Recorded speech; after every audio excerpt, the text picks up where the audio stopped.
Welcome to our channel. And welcome sa atong mga new viewers ug ayaw mo kalimot sa pag-subscribe sa atong YouTube channel sa Radio Drama Bisaya.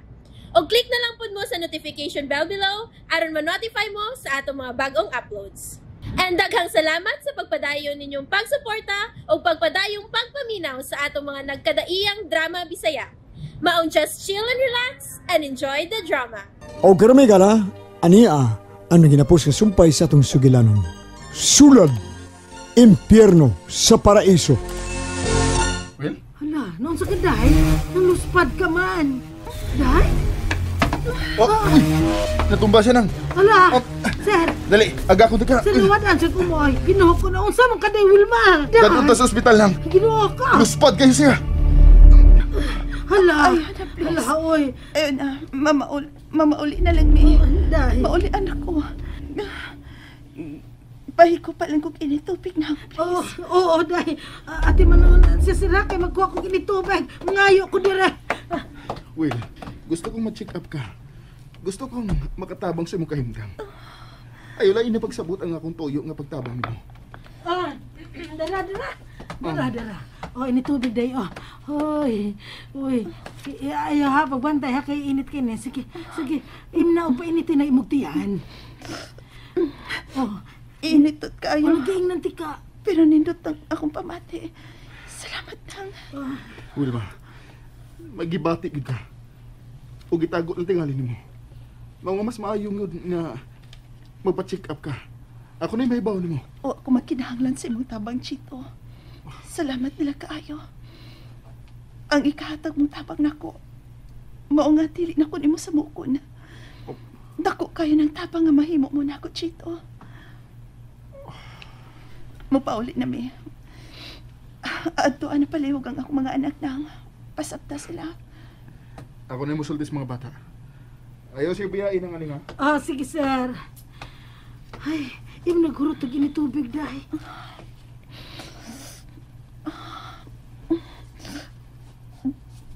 Salamat lang. Naulin ako. Di na ko luspad, no? Sama sa nakita mo gani, ha? Oo. Pero mailagyan, medyo luya ka. Naluoy mo ka kunin mo, day. Oy. Ang kunwa pa lang kung ni konsente daw ni Sir Beck. Bahala, nagdili ko niya sulduhan. Oy, muati man gihapon ko ninyo. Labi na gud nimo. Naiba ko unsa ka kabuutan. Pila ka tuig kung silbin lang aning mama ni mo papa nimo.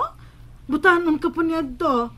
O karon nagkabuwag tungod na gyud ni Sir Beck. Na, gusto na. Mihila ka, manggod.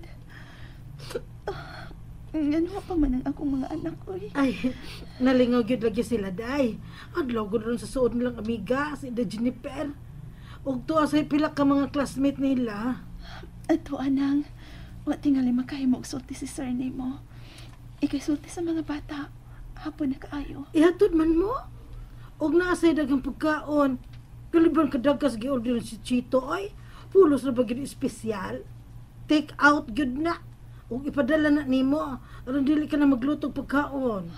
Ato, ana sila nang. Sige na. Sige. Ikaw, siya man. Basin og magibate ka pa, ha? Okay na ko. Midot ng kainit sa akong tiyan. Ang akong ginom. Sige. Di ka lamang. Lingkod lang. Kaya riyon kog mga bata. Ngano kang ikulbaan mo kung maayo. Ganiha pa yun eh. Uwa ka siya mo ato sa bayan si Vic. O kay wa mi og ang mga bata. Lain ang misantop siyang una-una. Nga mi palayo ko og ang akong mga anak. Lisod ng buhaton ko ningi kayo na, Victor. Kung magpalayo ko uban sa akong mga anak, asa man may paingon. Og wa sab ko'y igong kantidad nga nahipos. Nahurot-hurot na yun ang tinikong kong kwarta. Tungod kay wa na magpagkabana si Vic na ako sa mga bata. Wa na ko'y kapaingnan. Mao nga mapugos kong papilin sa among kaugalingon. Paabutan ko na lang ang mahimong kung sa may mahitabo sa maapot. Paabutan ko ang iyang kiingon nga anak niya papuya ang iyong babae uban sa ilang anak. Sir, Pahibaw pa magkag mga bata, oy. Mao lagi na, enjoy pa kayo sila. Unya, sir, makipamauli naman gud sa Inday Vilma. Wa sa ko makasabot sa iyong panghuna-una nang. Murabag sadi siya nga matangas pagkababae, pagkaasawa. Saan ay pasabot mo, sir? Saan ang itong giingon mo? Sadis ba nang? Murabag okay lang niya nga dapatan ron siya. Pasakitan siya. Sama sa gibuhat ron ni Vic, diya niya. Gipaanto siya. Ug okay lang po niya.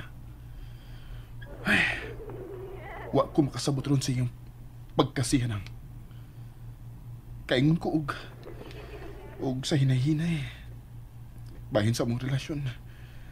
Namubati na siya nako. Pero wa gyud eh. Sir. Dili binuang o pahimus lang akong toyo niya nang. Kay kung gusto pa ko, daghang babae daghan na ang miagi nako sa akong kinabuhi nang. Pero ambot nga no. Nga wa magig ko'y nagustuhan nga pakaslan. Pero, sir, dili mo sad mahimo ay nga pakaslan nimo sa Inday Vilma. Kasado man gud silang Sir Beck. Mao sa laki na. Ang ako ba nga mudawat na lang siya sa kamatuoran. Nga wa na siya kinahanglanan ni Vic. Kay may lain ng babae sa iyong kinabuhi.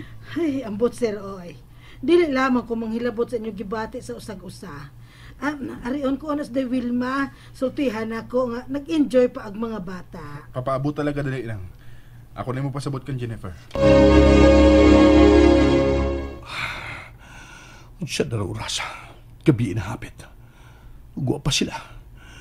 Giangin pa ang akong mga anak. Tigali. Gibili lang niya ang mga bata samtang siya uban siyang laki. Nagpahimaw sa higayon. Wala naging sama si mong pagkadautan, Wilma. Nawadaan ka rin yung kauwaw. Ay, salamat! Nahuman na ginong mga bata ang ilang gikalingawan. Maayos ni Dapita. May lugar gyud nga makaduwa-duwa ang mga bata. Galing. Oh, sir.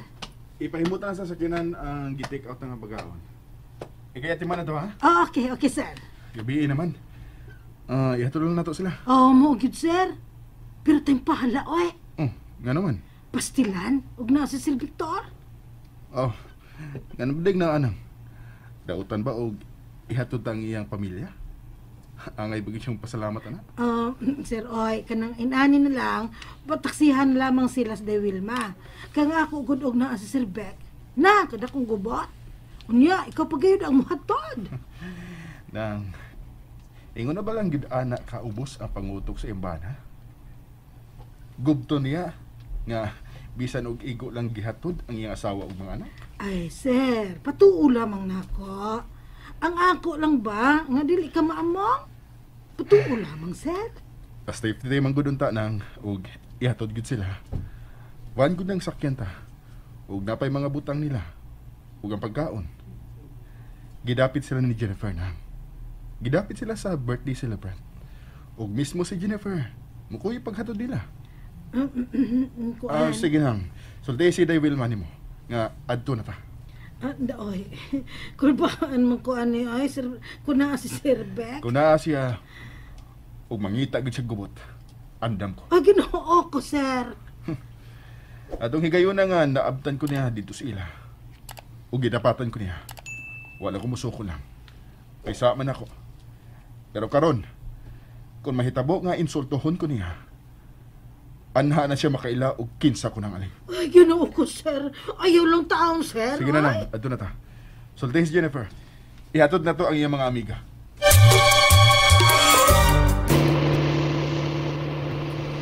Ay nalang yung isulot yun. Di lang sa Mikey. Anya naman taday. Nagi pa nga puro bag mga bata. Nay, nakatulog ang taon ng tulo. Hashtag silibran. Enjoy kayo si Jennifer ng adlaw, Will.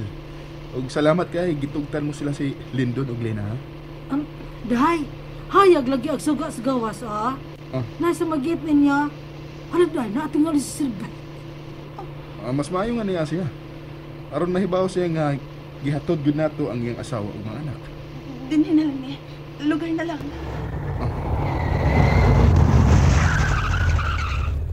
At manaon niya ang mga butang sa mga bata ng aling. Kadiyot kay ablihan ko. Ako na. Diya ka lang. Ay, nagkanaog.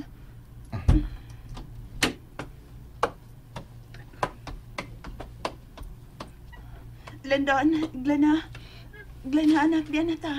May abot na taoy, pagmata na mo. Puwerte, magkiat ang duwa ganina, God. Nagikapoy yung taon, oh.